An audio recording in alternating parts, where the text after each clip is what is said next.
টনক নড়ার জায়গাটা আমি তো বুঝতে পারি না। দল থেকে তাড়িয়ে দেওয়া উচিত ছিল, সমস্ত সিকিউরিটি কেড়ে নেওয়া উচিত, তাহলে বুঝতাম যে টনক টনক নড়েছে। একে আলটিমেটলি, তবে হ্যাঁ একটু হলেও হয়েছে, এই ভর্ৎসনাটাও আসতো না যদি না এখানে এখন ওর তৃণমূলের বিষয়টা যে কাজের বেলায় কাজ পড়ালেই পাজি। এখন ওর গুরুত্বটা একটু কম, কাজল শেখের গুরুত্ব বেশি বলে তাও একটু ইয়েগুলো হয়। নাহলে তো এতদিনে বলে দিত, আগে বলেছিল যেন অক্সিজেন কম যায়, এখন বলতো নাইট্রোজেন কম যায়, কিছু একটা বলে দিত, বলে টোলে ধামাচাপা দিয়ে দিত।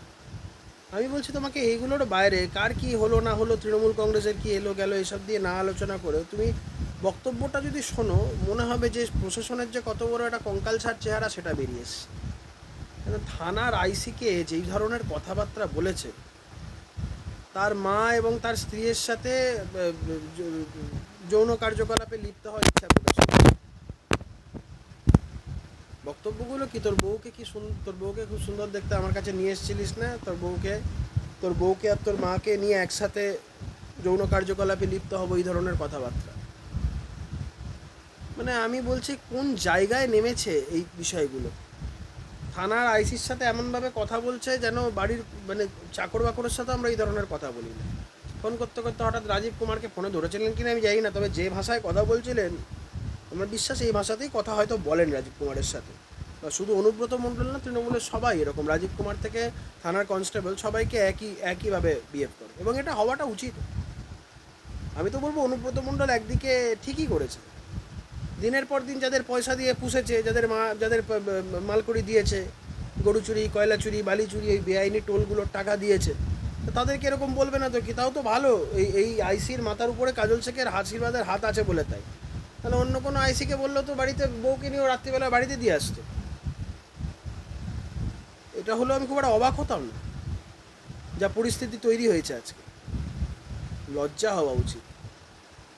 আমি তো সেই আইসিটার কথা ভাবছি, বাড়িতে গিয়ে বউয়ের মুখের দিকে তাকিয়ে কথা বলে কীভাবে। হিন্দু শাস্ত্র মতে বিয়ে যখন হয়, স্বামী তার স্ত্রীর সমস্ত দায়িত্বভার গ্রহণ করে, তাকে রক্ষা করার দায়িত্বও স্বামী। তো এটা কি স্বামী এটা স্ত্রীর সম্পর্কে এই ধরনের কথাবার্তা বলছে? ওর গলা চিড়ে দেওয়া উচিত ছিল। এই ধরনের কথাবার্তা বলার জন্য অনুব্রত মণ্ডলকে কোমরে দড়ি পরিয়ে বাড়ি থেকে হিড়ির করে টানতে টানতে মারতে মারতে নিয়ে যাওয়া উচিত ছিল। হয়তো ল ভায়োলেট হতো, হয়তো হিউম্যান রাইটস ভায়োলেট হতো, কিন্তু এই ধরনের লোকেদের জন্য এই ট্রিটমেন্টই ঠিক আছে। এই সমস্তগুলো উত্তরপ্রদেশ হলে না এনকাউন্টার হয়ে যেত। এই ধরনের কার্যকলাপ করলে এতক্ষণে শুনতে এনকাউন্টার হয়ে গেছে। আমি বলছি না আমি কখনো ইন ফেভার অফ এনকাউন্টার বা কোনো এক্সট্রা জুডিশিয়াল কিলিংসের পক্ষে কোনো দিনই না, কিন্তু এই ধরনের যারা দুর্বৃত্ত যারা রয়েছে, আমি কিন্তু এই কথাটা বলছি সমস্ত দিক থেকে ভাবনা চিন্তা করে, কোনো আইনজীবী সত্তা থেকে নয়, সাধারণ মানুষের মনের কথা বলছি। এই দুর্বৃত্তদের কারণে আজকে সমাজটা, বিশেষ করে এই অনুব্রত মণ্ডলদের মতন লোকজনেরা, এরা পুলিশের প্রোটেকশান নিয়ে পুলিশকে গালিগালাজ করে সমাজের যেভাবে হিরো সেজে বসে আছে, এদেরকে নামানোটা খুব দরকার, ঘেঁটি ধরে নামানোটা দরকার। যে কথাগুলো উনি বলেছেন তাতে করে যেটা দেখা যাচ্ছে যে আইসি কোনো একজনের লোক, কার লোক? তৃণমূলের এক নেতার লোক। প্রথম কথা হচ্ছে আইসিরা কেন তৃণমূল দলের ফাংশনারিজদের ব্যাপারে ইনভলভ থাকবে কেন? বলছে তুই কাজলের লোক, ও বলছে না আমি কারুর লোক না। তুই কেন 10,000 12,000 বলেছিস? সব থেকে কম লোক হয়েছিল, বেশি লোক হয়েছে? আরে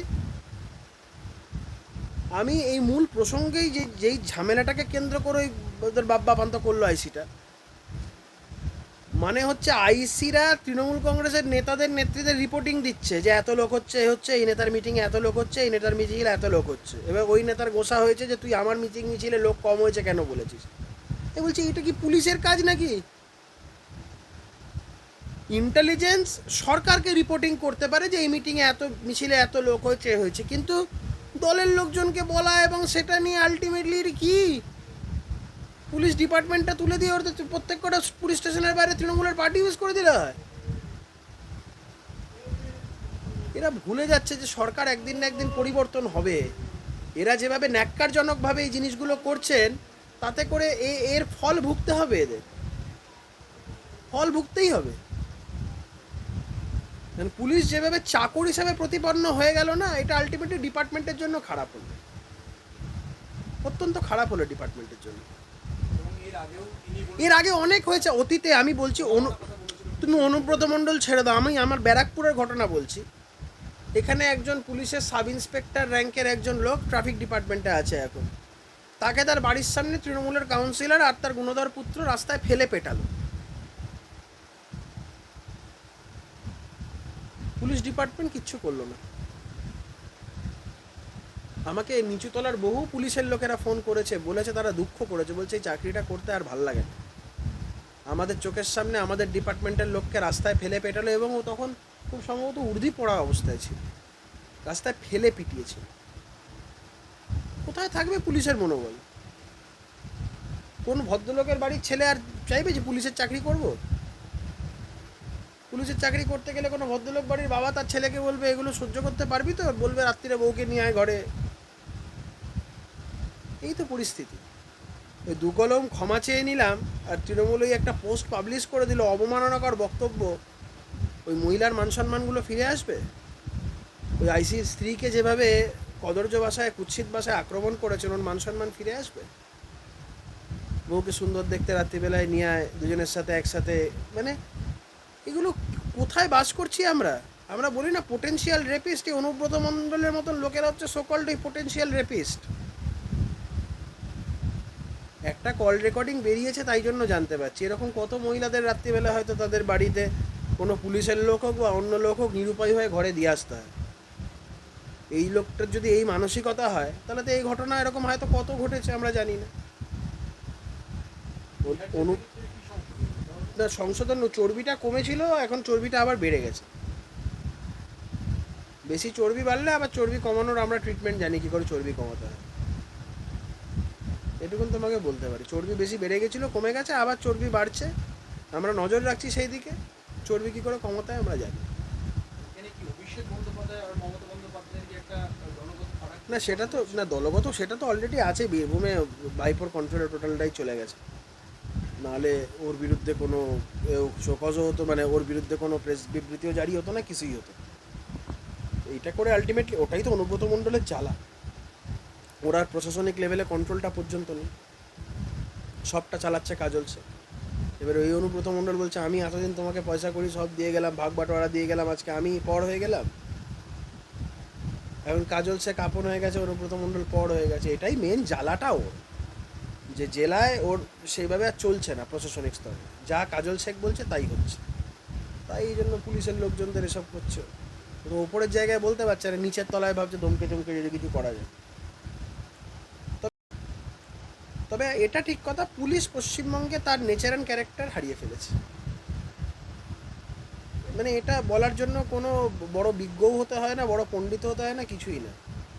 পুলিশের যারা চাকরি করে তাদেরই মোরালটা ভেঙে যাচ্ছে। আমি বলছি সরকার যেদিন পাল্টানোরও দরকার নেই, যেদিন একটু হাওয়া তৈরি হবে না যে পাল্টাবে বা এই ধরনের কিছু হবে, তুমি এই পুলিশকেই দেখবে মনের সুখে কীরকম তৃণমূল নেতাদের পেটাচ্ছে। আমি তোমাকে সামনে বসে বলছি, মনের সুখে দেখবে তৃণমূলের নেতাদের পেটাবে। আমি তোমাকে বলছি তো, সিচুয়েশন যখন হবে নিজেরাই দেখতে পারবে, মনের সুখে তৃণমূলের নেতাদের পেটাচ্ছে।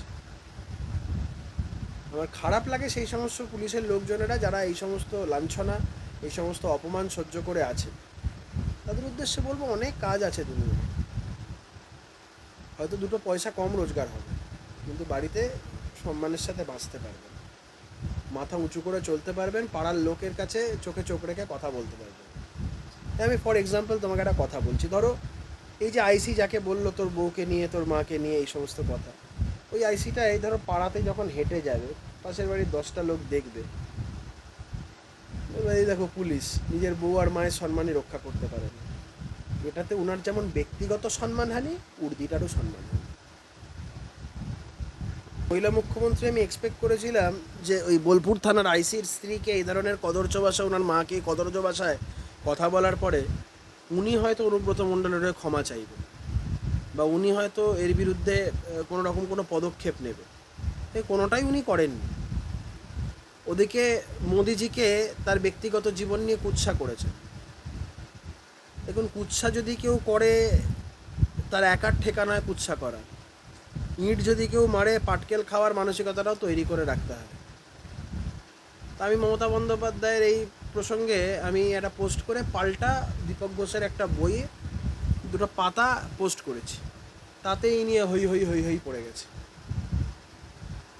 পিডিএফ একদম মানে কি বলবো তোমাকে, মানে লাইটনিং স্পিডের মতন লোকে চাইছে।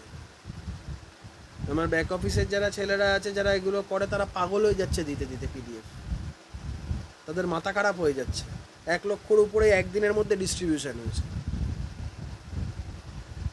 মমতা বন্দ্যোপাধ্যায়ের সম্পর্কে অনেকের অনেক জানার কৌতূহল আছে, এবং এই ঘটনাটার পরে আরও বেশি করে বেড়ে গেল সেটা। আমার বিরুদ্ধে এই জন্য একটা এফআইআর করা হয়েছে টালিগঞ্জ থানায় বলে শুনতে পাচ্ছি। কি না, আমি মিথ্যা অভিযোগ, মিথ্যা কথা ছড়িয়ে সমাজের মধ্যে অশান্তি তৈরি করতে চাইছি। এখন আমি জানতে চাই, আমি যে পোস্টটা করেছি সেটা একটা বই যেটা ব্যান্ড নয়, সে বইয়ের 2টো পাতা পোস্ট করেছি। এটা মিথ্যা ইনফরমেশন কি করে হতে পারে? আমি যে কথাগুলো বলেছি সেই কথাগুলো যদি আমি এই দোষে দোষী হই, মমতা বন্দ্যোপাধ্যায় তো একজনের ব্যক্তিগত জীবন নিয়ে এই ধরনের কথাবার্তা বলেছে। মমতা বন্দ্যোপাধ্যায় যদি বলেন যে হ্যাঁ ওটা তো আমরা জানি, ডকুমেন্টেড আছে বা যা কিছু আছে, উনি এটা যদি বলেন, মমতা বন্দ্যোপাধ্যায়ের সাথে কোনো তর্কে আমরা যাব না। শুধু এটুকু বলবো, দীপক ঘোষের যে বইটা সেটা মার্কেটে ব্যান্ড নয়, সেটা এখনো অবধি মার্কেটে স্টিল ইন ফোর্স। তার উত্তরগুলো আগে দিন। মোদিজিকে বলেছেন তো সামনাসামনি বসে মোকাবিলা করার কথা। আমি বলছি আপনার হিম্মত থাকলে আপনি একবার আমার সামনে একবার বসুন, সময় তারিখ যা আছে আপনি বলুন, আমি দীপক ঘোষের বইগুলো নিয়ে যাব, সেখান থেকে আপনাকে একটা একটা করে প্রশ্ন করবো, আপনি উত্তর দেবেন। একদম ওপেনলি বলছি, 2012 সালে দীপক ঘোষ এই চিঠিটা লিখেছিল। সেই চিঠিতে দীপকবাবু জানতে চেয়েছিলেন, আমার কথা বলছি না কিন্তু একটাও, রঞ্জিত ঘোষের সম্পর্কে জানতে চেয়েছিলেন। উনি বলেছেন যে আমি এরকম শুনেছি আপনি নাকি বিবাহ বন্ধনে আবদ্ধ হয়েছেন রঞ্জিত ঘোষের সাথে, এই বিষয়ে উনি জানতে চেয়েছেন। উনি জানতে চেয়েছেন ওনাদের ম্যারেজ রেজিস্ট্রির সময় যে উইটনেস ছিল সে কোথায় মারা গেছে তার ব্যাপারে জানতে চেয়েছেন। উনি জানতে চেয়েছেন যে দীপক ঘোষের বইতে লেখা আছে এটা, যে শ্রী রঞ্জিত ঘোষ মারা গেছে, স্বর্গীয় রঞ্জিত ঘোষ, তিনি রাইটার্স বিল্ডিংয়ে যখন মমতা বন্দ্যোপাধ্যায় শপথ নিচ্ছেন তিনি তখন ছিলেন, ইন হোয়াট ক্যাপাসিটি ছিলেন, কেন ছিলেন, উনি যে গেছেন কে অ্যারেঞ্জমেন্টস করেছে। এই ধরনের অনেক প্রশ্ন এগুলো করেছে। বড় বিষয় নয়, বিষয়গুলো হচ্ছে পার্সোনাল লাইফে যদি কাউরির কেউ উঁকি মারতে যায়, তো এটা কেউ মাথায় রাখা উচিত যে তার জীবনেও তো মানুষ উঁকি মারবে। এগুলো সত্যি বলছি করার অভিপ্রায়েরই যে এতদিন মমতা বন্দ্যোপাধ্যায়কে নিয়ে তো অনেক কথা বলেছি, করেছি, কোনো দিন বলেছি এই নিয়ে বলিনি তো, রাজনীতির কথা বলেছি। কিন্তু মমতা বন্দ্যোপাধ্যায় সেটা যেদিন করলেন, রাজনীতির কথা বললেন না, ব্যক্তিগত জীবন নিয়ে চর্চা করলেন। তো ব্যক্তিগত জীবন নিয়ে চর্চা কুৎসা করলে আমরাও তাই করব। বলে মমতা বন্দ্যোপাধ্যায় যেমন বলবেন সরি টু সে দ্যাট, আমিও বলছি সরি টু সে দ্যাট, কিন্তু এই বইতে এগুলো লেখা আছে, কি করা যাবে?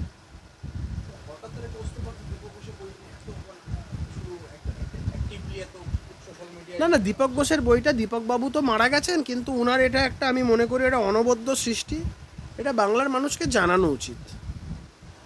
মমতা বন্দ্যোপাধ্যায়ের সম্পর্কে বাংলার মানুষকে ওয়াকিবহল করা উচিত, ব্যাস হয়ে গেল, অ্যাজ সিম্পল অ্যাজ দ্যাট। একটা বই যেটা ব্যান্ড নয়, সরকার চাইলে তো এটা ব্যান্ড করতে পারে, করে দেখুক না, জানে করলেই বিপদ আছে, মামলা হবে, বই নিয়ে আরও কেচ্ছা হবে, ওই সাহসটাই পাচ্ছে না। ব্যান করতে গেলে তো কোর্ট এই বই ব্যান করতে দেবে না, এরমভাবে দুমদাম করে তো ব্যান করা যায় না সব কিছু, ওরা খুব ভালো করে জানে সেটা। দীপক ঘোষের বিরুদ্ধে ওনার জীবদ্দশায় ওনার বিরুদ্ধে ডিফেমেশনের মামলা করেছিলেন, সেই ডিফেমেশনের মামলা ওরাই কেউ শুনানি করলো না, দীপক ঘোষ উল্টে চাইছে যে শুনানি হোক। মারা যাওয়ার 2-3 দিন আগেও লোকটার সাথে এই বিষয় নিয়ে, 2-3 দিন না, কয়েকদিন হবে, 2-3 দিন বলাটা ভুল হবে, কয়েকদিন আগে ওনার সাথে কথা বলা হয়েছিল এই বিষয় নিয়ে, তখনও উনি একই কথা বলতেন যে এই মামলাটা মনে হয় না শুনানি হবে। তো দীপক ঘোষ হয়তো চলে গেছেন, কিন্তু দীপক ঘোষের এই কড়া প্রশ্নগুলোর জবাব মমতা বন্দ্যোপাধ্যায়ের কাছে আমি চেয়েছি, ব্যাস, এর বাইরে তো কিছু না। আমি চেয়েছি মানে দীপক ঘোষই চেয়েছেন, আমি এই বইটাকে আবার পোস্ট করেছি, এবং ওই বইটা পড়ে বহু মানুষের মনে প্রশ্ন আছে, তারাও মমতা বন্দ্যোপাধ্যায়ের কাছেই জবাব চাইছে।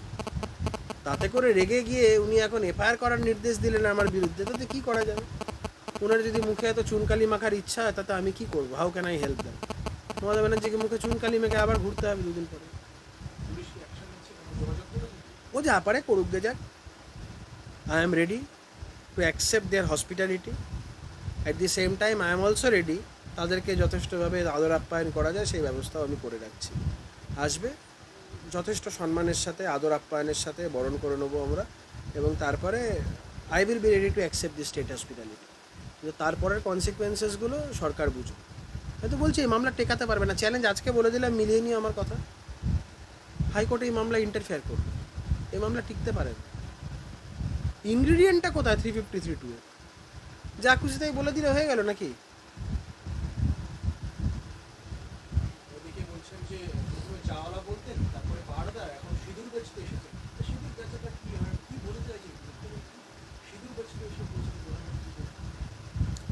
দেখুন, এই কথাটা মমতা ব্যানার্জি যেদিন বললেন তার আগের দিন ওই মেরা বাপ চৌড়ায় খ্যাত মন্ত্রী যে নর্থ বেঙ্গলে, ও বলেছিল যে এই একই কথা।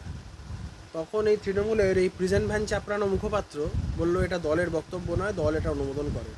তো সেম একই বক্তব্য তো মমতা ব্যানার্জি রাখে। আমাকে এটা নিয়ে একজন জিজ্ঞেস করেছে, আমি বললাম এটা পার্টি নয়, এটা সার্কাস। আগের দিন দলের মুখপাত্র বলছে এটা দলের অনুমোদিত বক্তব্য নয়, পরের দিন দলের সর্বোচ্চ নেত্রী, দলনেত্রী, তিনি একই কথা বলছেন। মানে আলটিমেটলি এই দলের যে কি বক্তব্য, এরা কি চায় কেউ জানে না।